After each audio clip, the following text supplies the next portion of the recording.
सरकार ने कहा है कि फिलहाल वायरस के साथ जीने की आदत डालनी पड़ेगी, क्योंकि जब तक कोरोना वायरस की कोई दवा नहीं निकाली जाती तब तक इसका खतरा बना रहेगा। हेल्थ मिनिस्ट्री में एक हाई लेवल मीटिंग हुई जिसमें आयुर्वेद पर चर्चा हुई। आज हमने एक रिपोर्ट तैयार की है जिससे आपको अंदाजा लगेगा कि आयुर्वेद से कोरोना का इलाज कैसे हो सकता है।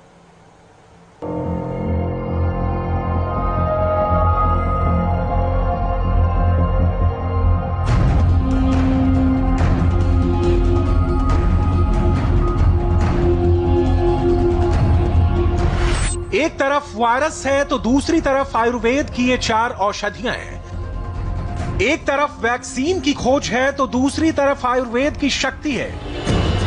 वायरस के इलाज के लिए अब देश के स्वास्थ्य मंत्रालय ने एक नए आइडिया को ट्राई करने की बात कही है। ये नया आइडिया है आयुर्वेदिक औषधियों से कोरोना का इलाज।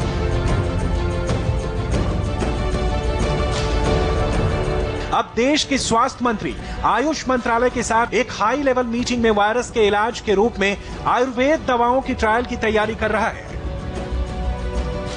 अब आप सोच रहे होंगे कि जब इस खतरनाक वायरस पर बड़ी से बड़ी एडवांस विदेशी तकनीक काम नहीं कर रही है तो ऐसे में देश का स्वास्थ्य मंत्रालय आयुर्वेद के जरिए कोरोना के इलाज की बात कर रहा है। इस बात को समझने के लिए सबसे पहले आपको उन दवाओं की खूबियों को समझना होगा जिसके बारे में इस मीटिंग में चर्चा हुई।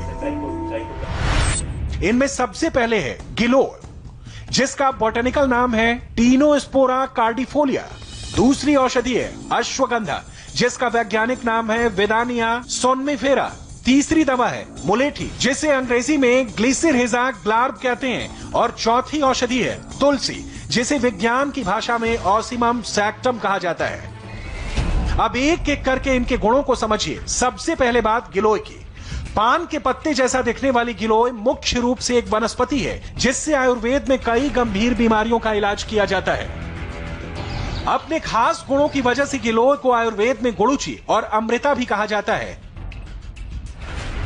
गिलोय मुख्य रूप से इम्यून सिस्टम को अच्छा बनाता है और इसमें anti allergic, anti inflammatory, antioxidant और एंटी डायबिटिक तत्व मौजूद होते हैं। कुल मिलाकर मानव शरीर के हर अंग के लिए गिलोय एक लाभकारी औषधि है। गुजरात के एक आयुर्वेद विश्वविद्यालय में लाइफ स्पैन यानी जीवन चक्र को बढ़ाने की विधियों पर एक रिसर्च किया है। इस रिसर्च में कुछ मक्खियों पर 30 दिन तक गिलोय पाउडर का इस्तेमाल किया गया।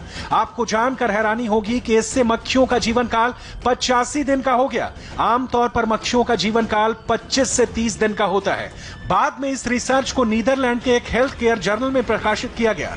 डेंगू और मलेरिया जैसे बुखार को ठीक करने के लिए बहुत से एक्सपर्ट गिलोय लेने की सलाह देते हैं।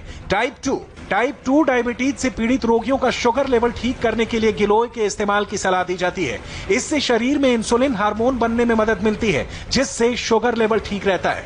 अच्छी बात यह है कि गिलोय को दैनिक जीवन में भी तय मात्रा में लिया जा सकता है। आयुर्वेद के कुछ आचार्य इसे सुपर फूड यानी शक्तिशाली खाद्य पदार्थ मानते हैं। ये जो गिलोय है इसके अंदर यदि एक्टिव कंपोनेंट्स की दृष्टि से देखा जाए तो कीनोकार्टिसाइड के साथ साथ इसमें ग्लूकोसाइड होता है, इसमें फास्फोरस होता है, इसके अंदर कॉपर होता है, साथ ही कैल्शियम, जिंक और मैग्नीशियम होता है। और ये त्रिदोषनाशक है इम्यूनिटी को बढ़ाने के लिए, डायबिटीज को नियंत्रित करने के लिए, वेट को नियंत्रित करने के लिए, हड्डियों को मजबूत करने के लिए। जो भी क्रोनिक डिजीज है कोरोना का खतरा उनके ऊपर बहुत ज्यादा बना रहता है।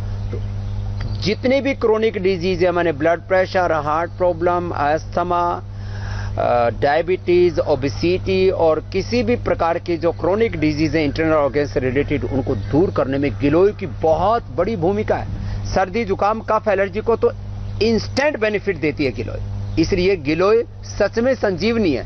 आयुर्वेद में नाम इसका अमृता है। घर में हम गिलोय, तुलसी, अदरक, हल्दी, काली मिर्च का काढ़ा ही पीते, उससे इम्यूनिटी बढ़ती है। मैंने पहले ही दिन से बताया है। अब अच्छी बात है उसको। अच्छी बात यह है कि गिलोय की बेल किसी भी मौसम में गमले जैसी छोटी जगह पर लगाई जा सकती है। यह बिना किसी मेहनत के कुछ ही समय में फैल जाती है। यानी आयुर्वेद का एक वरदान आपके घर में तैयार हो सकता है। लेकिन जानकारी ना होने की वजह से आप इससे अब तक दूर हैं। गिलोय के बाद आयुर्वेद की दूसरी औषधि का नाम है अश्वगंधा। अथर्ववेद में भी अश्वगंधा के बारे में विस्तार से बताया गया है। इसमें मौजूद एंटीऑक्सीडेंट इम्यून सिस्टम को मजबूत बनाने का काम करता है, जिससे रोगों से लड़ने की शक्ति मिलती है। सबसे खास बात यह है कि अश्वगंधा व्हाइट ब्लड सेल्स और रेड ब्लड सेल्स दोनों को बढ़ाने का काम करता है, जिससे इम्यून सिस्टम अच्छा होता है। ब्लड में हीमोग्लोबिन का स्तर बढ़ाने की वजह से अश्वगंधा बैक्टीरिया और वायरस के संक्रमण से बचाव कर सकता है। इसके अलावा अश्वगंधा में नर्वस सिस्टम को मजबूत करने वाले बहुत से गुण भी पाए जाते हैं। कई रिसर्च में यह बात सामने आई है कि यह औषधि शरीर में रिएक्टिव ऑक्सीजन स्पीशीज का निर्माण करती है, यानी इससे शरीर में ऑक्सीजन की कमी दूर होती है। कोरोना के ज्यादातर मरीजों में देखा गया है कि उनके शरीर में संक्रमण की वजह से ऑक्सीजन की कमी होने लगती है, जिसकी वजह से मरीजों की जान खतरे में आ जाती है। इस वजह से कोरोना से बचाव करने वाली औषधि के रूप में अश्वगंधा के इस्तेमाल करने की चर्चा है। आयुष की कुछ दवाइयां जैसे अश्वगंधा है, यष्टि मधु है, या गुडुचि पिपाली है, या आयुष 64 है, ये दवाओं के बारे में व्यापक